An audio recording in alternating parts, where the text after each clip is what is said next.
Hey everybody, this is dHunter bringing another action figure video.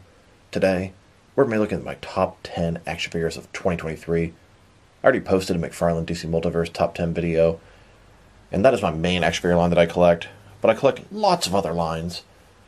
This is going to be my top 10, and you know what? I can't do top 10. It's going to be my top 20 action figures overall from 2023.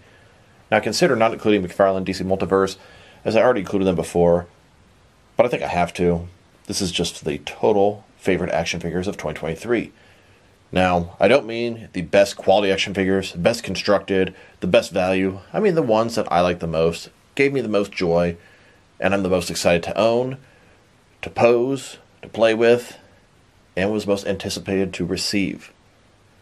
As I've had a lot of these figures in hand for a while, I've been able to have the decision sort of sink in, which ones I like, how much I like them, etc., etc. I typically prefer the 7-inch scale to the 6-inch scale, but it doesn't mean the 6-inch figures won't get considered. There are some really stellar releases out there. Now in front of you are all the action figures that I considered putting in my top 10 list. Some that you wouldn't expect, some that you obviously would. Now my list is going to be very biased. I'm a huge Batman fan, so Batman is going to be the majority of my list. I love army building. I love obscure characters, and I love characters they've never made action figures of before. So some of these figures you might think, what the hell? But like I said, these are the figures that bring dHunter the most joy in my collection. Now you may notice there are some action figure lines that I collect, and you don't see any of the figures up here. Like Hasbro G.I. Joe Classified, and the G.I. Joe Classified figures are fantastic, but I didn't have any of them I even considered for my top 10 list. Same with wrestling figures. I'm not a wrestling fan. I get a ton of those figures to supplement civilians, mobsters, thugs, etc., etc. But that's all they are, just suited background characters. And there's almost no Marvel Legends on here. And I like Marvel Legends, but I also only collect really the regular suited figures. So most of them are just extras for background purposes. So like I said, there was no way I was going to be able to pick just 10 figures, although I do have a definitive top 10 list coming. But I'm going to give you the whole top 20, as there are so many good releases, I just had to include more than 10. So I hope you guys enjoyed this video. Drop me a line in the comments below. I'm curious, what are your top 3 favorite action figures of the entire year? I'm sure a lot of people are going to have completely different results than me. And that's okay. That's why we're all different people, different collectors, etc. Like I said, I like world building. I like regular figures. I like to develop my overall Gotham City. I also like just really cool figures. Hope you guys enjoy.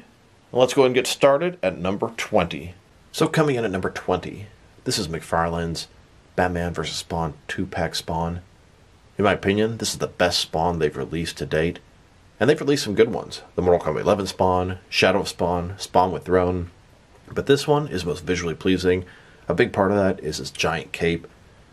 Spawn is almost always drawn with this exaggerated big cape, way bigger than this. This Spawn here, his articulation is a little bit limited because of the cape, but I think he's just visually the most pleasing Spawn and gives me everything I want from a Spawn figure. This guy's ranking at number 20. Ranking in at number 19 is going to be the Super 7 Notorious B.I.G. or Biggie Smalls. Yes, they actually made a 7-inch scale version of this rapper. Now Biggie Smalls is not my favorite rapper. He's good, but probably not even my top 5. But this figure is fantastic. Yeah, it has some limits on the articulation, and some of the glasses can be frustrating to put on and off. But it's just really cool. I think he looks great. His likeness is pretty good. I love the boots he has. As a whole, this guy can be a rapper in my action figure collection, or he can be a thug or gangster. A ton of use for him, and I had a lot of fun messing with this figure when I got him. And now for number 18. This is a Caillou model Nightmare, Zack Snyder's Justice League Joker, played by Jared Leto. I believe this is a third-party, unauthorized, unlicensed figure. The likeness is just spot on. Joker was very creepy in that part of the movie. Long hair, the police vest, all the police badges that he's killed on his chest, the sort of butcher outfit, the cleaning gloves, whole 9 yards. Figure is top-notch quality, ton of accessories, excellent likeness, and I appreciate his size. Fits in great with the Mezco figures. Here at number 17, we have McFarlane's DC Direct Batman the Animated Series Condiment King. This is a Build-A-Figure. I love this guy because he's such an obscure character, and that is right up my alley. I never thought they'd make a Condiment King in any way, shape, or form. He's always been on my list of customs I wanted to make or have commissioned for me. Now, as far as an actual action figure goes, he kind of sucks. Paint details, non-existent. On his backpack, his legs are really loose. He doesn't stand quite as good as I wanted to. He's a little shorter than I'd like. But I just love having a Condiment King in my collection. He was also severely overpriced, as you had to buy 4 $30 figures just to build him. But if I go back in time, I would do it again exactly the same.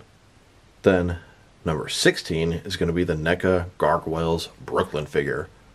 Brooklyn is a cool gargoyle. One of my favorite in the clan. Definitely not my favorite, as that spot goes to Coldstone. The figure is very well done. I love the sort of semi-realistic and semi-animated approach they took. He also has the cloaked wings that came with a future figure. He looks really good. Accessories are plentiful. And he's a crucial member of the clan. Coming in at number 15, this is McFarlane's 1966 Lord Deathman. Lord Deathman was not in the Batman 1966 TV show, but in the quote-unquote canon comic spin-off that's coming out right now. Now, Lord Deathman is a very obscure Batman villain, and he's also been on my list of customs I wanted for a really long time. I love the fact they made this character, and he wasn't even in the show, but they put him in that universe, and I think it's fantastic. As far as an action figure goes, he kind of fails, as these 66 figures are kind of crappy. Basic articulation, smaller than I'd like, but having a Lord Deathman figure in my collection has been a goal for a long time, so I'm really happy they made him. I still need to track down the Platinum Chase variant. Hopefully, I'll get one in the near future for a fair price. Actually, I need 2 of them, but that's a story for another day. Ranking in at number 14. This is the Loose Collector, Mr. Hyde. This figure is giant. He is massive, intimidating. The detail's fantastic, both the sculpt and the paint job. Articulation is a little bit limited. And in my collection, this guy is going to be Blockbuster, which is another sort of obscure Batman villain. I think he looks great as a Mr. Hyde monster, and he looks even better as a Blockbuster villain. I pre-ordered this guy a long time ago. He's kind of pricey, but I was very pleased with the result when I got him. Here's the number 13 figure, and maybe I gave her too low of a score, but this is the McFarlane DC Multiverse traditional classic iconic Wonder Woman. This is a more modern version. I think she looks great. A couple of small little issues, mainly the butterfly joints in her shoulders don't look very good. Her shoes, they should have been high heels. You know, some issues with her accessories, but nothing major. This is a figure that's been long anticipated since the beginning of the DC Multiverse line, and they did not disappoint. Here's my number 12 rank. This is the Tim Drake 90s version of Robin. This is Robin in his original costume by Tim Drake. I was a huge Batman comic fan in the 90s. I was a preteen and teenager, and Tim Drake was my dude. That was my Robin. I really liked him. He was the first quote-unquote cool Robin in the cool suit and all that stuff. McFarlane made this version in the traditional costume, and I appreciate it. Yeah, it's not perfect. It's a little bit too tall, it's a little bit too bulky and armored, but I really like this character. I really like this figure. It has a special place in my heart. I may not like all the sort of current things they're doing with Tim Drake, but this is my Robin. And here's my number 11 rank. This is McFarlane DC Multiverse Batwoman. She's from the Rebirth. Batwoman is a crucial member of the modern Batman family, one of his allies. Now, we needed a Batwoman figure for a very long time. Mattel made a pretty nice one a couple years ago, but we really needed a 7-inch scale one from McFarlane. Once again, this figure's not perfect. They did some lazy shortcuts by using the Nightfall Catwoman's body. Really the only issue is the sort of line on Catwoman's thigh-high boots. Still, very happy to have this figure. I think her hair, her face, the rest of her looks absolutely fantastic. Ranking it at number 11. Alright, so that was number 11 through 20. Now to get to the top 10 figures, dHunter's reviews of 2023. Coming in at number 10, this is the NECA Gargoyles Xanatos figure. Xanatos is sort of the main villain or protagonist in the Gargoyles cartoon show, at least until season 3. played by Jonathan Frakes, and he looks like Jonathan Frakes. I love suited action figures. I love regular businessmen, civilians, etc., and he fits all those bills. I'm a huge Gargoyles fan, and you have to have the main villain. I like Jonathan Frakes a lot. I like Riker from Star Trek. I like Xanatos from Gargoyles. I like this figure. I even bought an extra one to turn into a custom Bruce Wayne. Here's my number 9 choice. This is the McFarlane DC Multiverse 1989 Michael Keaton Batman. Now, I was 5 years old in 1999 when this movie came out. It was very influential in my Batman fandom. Michael Keaton did an excellent job. The suit looked great. The car looked even better. This figure is fantastic. Cloth cape. I specifically picked the one from the 2-pack with the Batmobile. That one has a yellow logo versus a gold logo, and I like that better. The car itself is absolutely amazing. If I was including vehicles in this, that thing might be number 1. Now, once again, this figure is not perfect. My biggest issue, and I never thought I was his by McFarlane figure, I wish his head and neck was one solid piece. I hate when they do that, but it would have been perfect for this guy, as the cowl doesn't look quite right. It goes way too far in for his neck. It should be one solid piece, because he couldn't even move head in the movie. This guy is my number 9. Here's my number 8 figure of 2023. This is a McFarlane 1966 classic Batman TV series, Egghead. Egghead is a really obscure and ridiculous villain, played by Vincent Price. I've always wanted an Egghead figure. I actually made a custom of him about 15 years ago, and this one is better than my custom. His head looks better, the likeness looks better. The likeness is very good on this guy. I love the obscure Bat villains, and this guy is just about as crazy and dumb as they come. Now, as far as being an action figure goes, the 1966 line is very basic, articulation sucks, the height is too low, but I love this figure. I was so excited when I found out they're making Egghead, and I'm so happy to have him in my collection. Here is my number 7 figure. This is a McFarlane DC Multiverse Hush Batman, specifically the blue and gray version. Now, they've made 3 or 4 different Hush Batmans at this point. This guy is great. He looks great. The sculpt is good. Yeah, there's some reuse between the Year 2 and 3 Jokers Batman. Also, they did that thing that I complained about with Keaton, where the head and the neck is one solid piece. I hate when they do that, as it really makes head swapping difficult. But this guy doesn't need a head swap. He's in the traditional blue and gray colors, which is my preference for Batman. The belt's great. The cape's great. He's a little bit too big. And I like my Batman to be a big, bulky bruiser. But compared to the rest of the McFarlane line, he's just a hair too big. That what prevents him from being my favorite Batman out there. Here is my number 6 figure. This is a Neca Gargoyles Steel Clan robot. Like I said, I love army building. I love gargoyles. The Steel Clan robot is a robot that Xanatos made to sort of replace the gargoyles. He made his own clan, automated robots. They fly instead of glide. They have laser cannons. They don't sleep, etc., etc. I was really excited they were making these, as I wanted to army build them. And honestly, the end result just looks great. They did make Xanatos in the costume, and it's pretty much the exact same figure, just done in red. But man, I like this one a lot better. And it's an army builder, my specialty. Like I said, army building, it's my specialty. I just had to have 6 of these guys. And now for my top 5. Coming in at number 5 is going to be the Neca Gargoyles Elisa Mazza. Once again, I'm a huge Gargoyles fan. Elisa Mazza is one of the main characters in the show. She's the human ally of the Gargoyles, and they've made her part of the clan. In addition to that, she's a police officer. I love police officer action figures, as I add them to my GCPD, Gotham City Police Department. You can't have a Batman action figure world without a shit ton of cops. In addition to that, she doubles up for Detective Renee Montoya. She's a specific police officer in the Batman universe. Yes, the nationality isn't quite right, but it works perfect for me, and I really, really like this figure. Here's my number 4 rank. This is a Neca Prey Feral Predator. This is from the newest Predator movie, Prey, which I think is a bit overrated. It's a good movie, but it's not as great as everyone says it is. But the Predator, he looked good. I love the bone mask. And I think the figure almost looks better than the Predator in the movie. The figure is so well done. Excellent sculpt. He's giant. He's full of accessories. Articulation's good. Paint job. It's all there. Coming in at number 4.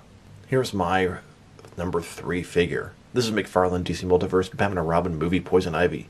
Poison Ivy in live action played by Uma Thurman. I think the figure looks fantastic. She looks gorgeous. The paint job is phenomenal. The skin color, the hair, the green on her leaves, the green on her leggings, the sculpt on her leaves, it's all there and it's all very well done. Her articulation's pretty good. McFarlane hasn't made a comic version of Poison Ivy yet, and that's the cool thing about this figure. Yes, she's a movie version, but she can easily fill in as a comic version. I think the figure is awesome, coming in at number 3. Here is my second favorite figure of 2023. This is McFarlane DC Multiverse Heath Ledger Joker as a bank robber thug from the beginning of The Dark Knight. Now in my collection, this is not the Joker, but this is a Joker thug. I love thugs, henchmen, and army building, so this guy fits all the criteria. The paint job on the face is absolutely amazing. Great job there. Now in the US, McFarlane made this very difficult to obtain. It was a San Diego Comic-Con exclusive, and they later released it on their website, which is fine, but he was part of a bundle of 3 figures for $90. You know what? I'd buy this figure for $30. I'd buy a bunch of them, but they didn't give you that option. I didn't want to buy a bunch of Bane with coat and Sonar Joker. Huge shout out to my boy David from Instagram. At GameStop in Canada, this guy was easily obtainable and much cheaper than the US. He got me a whole bunch of them. I got a total of 7. And I want to give a huge shout out to my boy Bone Johnson. Bone Johnson, my buddy from Instagram, 3D printed and hand painted all of these Joker thug heads and masks. Since 2008, when Mattel was making their Movie Masters, I wanted the entire gang for the beginning of The Dark Knight. And here they are. Yes, the clothing and bodies are not quite right for all these figures, but I don't care. I love having this entire gang. I love having the bank heist. I love army building. And I love thugs and henchmen. Perfect for dHunter. And here he is, my number 1 action figure of 2023. This is a McFarlane DC Multiverse Nightfall Batman. Not only that, but this is a San Diego Comic-Con exclusive version. He has a much darker gray on the suit. Now you may think to yourself, well, that doesn't look like the San Diego Comic-Con version that I have. Well, when I was making a scene with the San Diego Comic-Con exclusive Nightfall Batman on top of GCW headquarters with Gordon and the Bat Signal, when I was taken back to where he belongs, I dropped him. What are the odds he fell, ear first, onto the ground? And normally that wouldn't be a problem. The ears are kind of flexible, kind of gummy, but it broke clean off, and I never could find it. It really sucks. Yeah, I could probably fix it, and eventually I'm going to either fix it or replace it because it's my favorite figure. It was a shame because I love the Nightfall Batman. It's probably my favorite Batman of all time, especially the San Diego Comic-Con version. This is a tragedy for sure. What are the odds that it would happen? What are the odds he would fall exactly ear first in the exact point that it would break? And what are the odds that it would happen to my favorite Batman out there? For the short term, I did a head swap because I had an extra original Nightfall Batman. So, here's the original Nightfall Batman. Here's the San Diego Comic-Con exclusive version with the regular head. And then here is a regular Nightfall Batman body, forearm swap with Azrael's claws. And then I stuck that broken head on there. This is sort of Jean-Paul Valley in his transition to the armored batsuit he wore in Batman number 500. Now, I really like this figure. I considered not even putting him in this list because, honestly, I don't even like looking at this figure. It just pisses me off what happened and how I'm going to have to spend some extra money replacing him or whatever. But the truth is, this San Diego Comic-Con exclusive Nightfall Batman is my favorite 6 and 7-inch Batman figure out there, and my collection is predominantly Batman-related. So how can he not be number 1 on my list? Yes, it bothers the hell out of me what happened to him. And maybe I'll get off my ass and resculpt the ear and try to match the paint. Maybe I'll buy another one. I don't know. Somehow I've got to replace him in my collection and get it right. But in the meantime, this guy's going to rank at number 1. So, that was my top 10, or rather top 20 action figures of 2023 from all different various lines. And as you can see in front of you, these were all the figures that I picked out as my contenders for possible top 10 or possible top 20. We have, I don't know, like top 60 in front of you. A lot of solid releases. My God, looking back at the year, it seems like some of this stuff was so long ago, but no, it was about 12 months ago. These figures are great.